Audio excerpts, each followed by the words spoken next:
Хочу сказати декілька слів, як можна собі допомогти в ці складні часи, які ми живемо, часи суцільного стресу, суцільних переживань вже 1,5 року. У мене з'явився такий жарт, як навчитися жити нормальним життям в ненормальних умовах, тому що війна – це ненормально. Так от, як навчитися жити нормальним життям в ненормальних умовах? Відповідь проста і складна одночасно.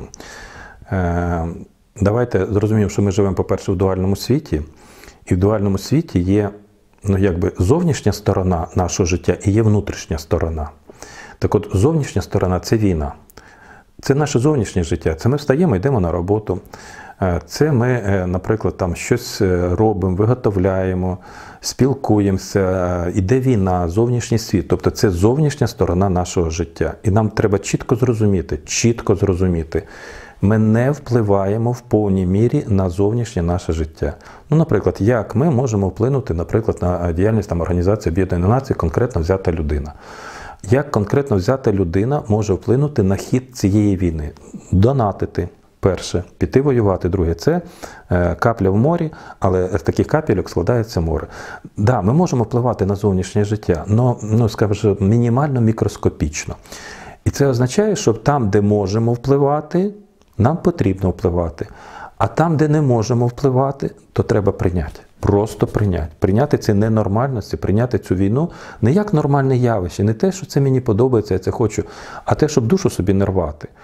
Тому що тоді, виходить, я приймаю це зовнішнє середовище, ці зовнішні фактори, а коли я прийняв, то я перестаю цьому противитися, і я перестаю боротися сам з собою, своїми внутрішніми напругами.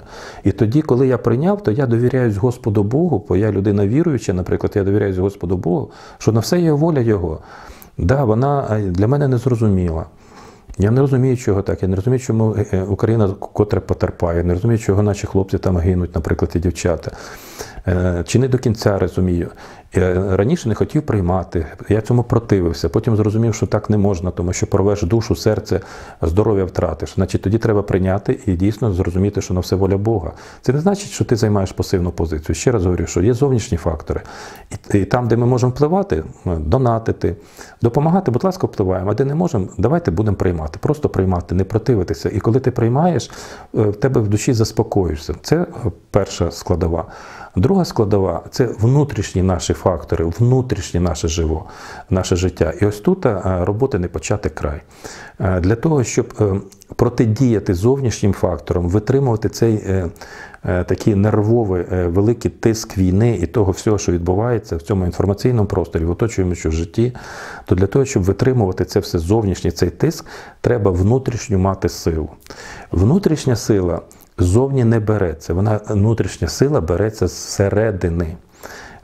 Але щоб її черпати, то треба чітко зрозуміти, що зовнішнє і внутрішнє, вони пов'язані ось так, як дві руки, вони отак пов'язані. По-іншому не працює. Якщо не приймаєте зовнішнє, значить противитесь Богу, Його волі. Значить тоді рвете себе на куски і починаєте хворіти. І тоді з внутрішнім ви точно не розберетеся. Але якщо ви приймете зовнішнє, заспокоїтесь, то тоді всередині появиться спокій. Вас перестане просто колбасить. Правило номер 1. Прийнять зовнішнє життя таким воно, яке є, ненормальне, жорстоке, кроваве, з повітряними тривогами, з вибухами і смертями. Його треба прийняти. Коли ми його приймаємо, нам відкривається дверцята до нашого внутрішнього. І тоді ми починаємо там наводити порядок. Тоді ми, прийнявши, ми починаємо працювати над собою, щоб всередині все заспокоїлося, щоб не тіпало отако всього, щоб заспокоїлося. Для того, щоб заспокоїтись, треба черпати енергію. Но енергія у нас в безпокойстві не заходить. Вона просто, знаєте, як м'ячик від стіни. Відбивається. Енергія є всюди. Вона всюди є. Но для того, щоб її прийняти, то треба, щоб вона в нас війшла, то спочатку приймаємо зовнішні фактори, так як я сказав. Друге, що я сказав, треба заспокоїтися. Третє, треба попрощати всіх і вся, якщо десь когось пообіжали. Я зараз не говорю про росіян, давайте не питати ілюзій там, але, по крайній мірі, не посилати їм прокльони, ненависті, злобу туди. Їм Бог і так воздасть. Нащо ви туди лізете? Ви з собою розбирайтеся, наші воїни з ними там самі розберуться. Не треба їх проклинати, там, ненавидіти їх, тому що таким чином ви в собі це все діло породжуєте. Де все. Треба свого роду як відсторонитися від всіх цих подій всередині себе, не зовні. Ні, зовні служимо, воюємо, донатимо, допомагаємо. А всередині просто-напросто заспокоїлися, попрощали рідних і близьких, декому там нагрубили, помирилися, наприклад. І от коли оце внутрішній, якби, знаєте, це як хату прибрати. От сміття треба все вимести. І коли це все повимітали, то в хаті чисто, світленько, і сонечко туди може позаходити. І от коли отак себе почистите всередині, то наступить реальний спокій, а тоді діє молитва. Чи медитація, чи молитва, та хто ми як завгодно. Якщо в Україні в християн це молитва, то на Сході це медитація.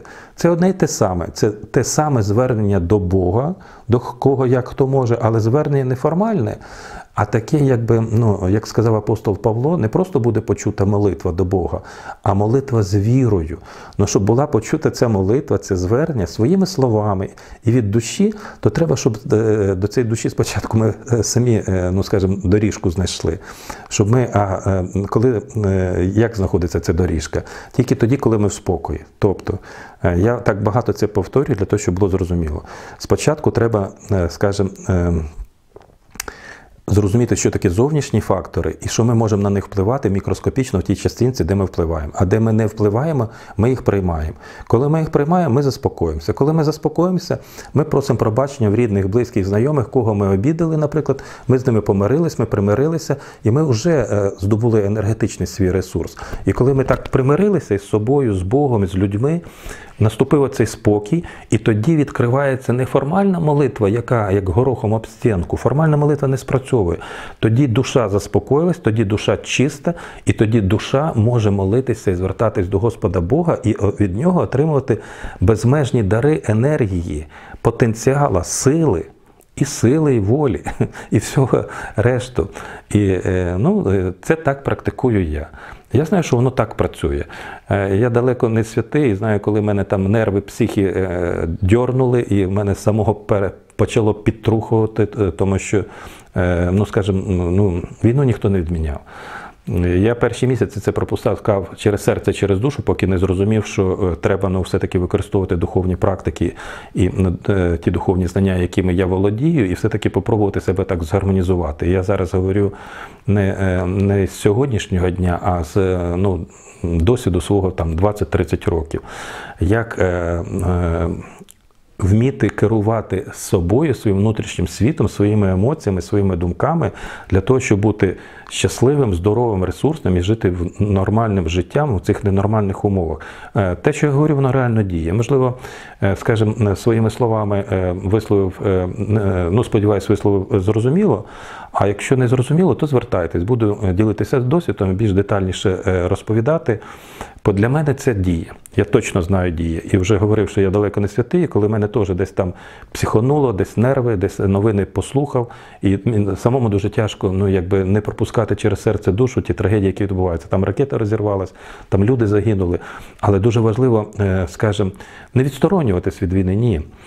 Але навіть коли ти її впустив в себе, в своє серце, от я читаю новини, я впустив її серце і душу, я впустив. Но я її як впустив, так швидко, за 3, 5, 10 хвилин я з собою справився. Я стараюся не жити цим станом години. Бо так жодного ресурсу не вистачить. Жодного ресурсу не вистачить. Тут дуже тонка така грань. Це не про черствість, це не про відсторонення.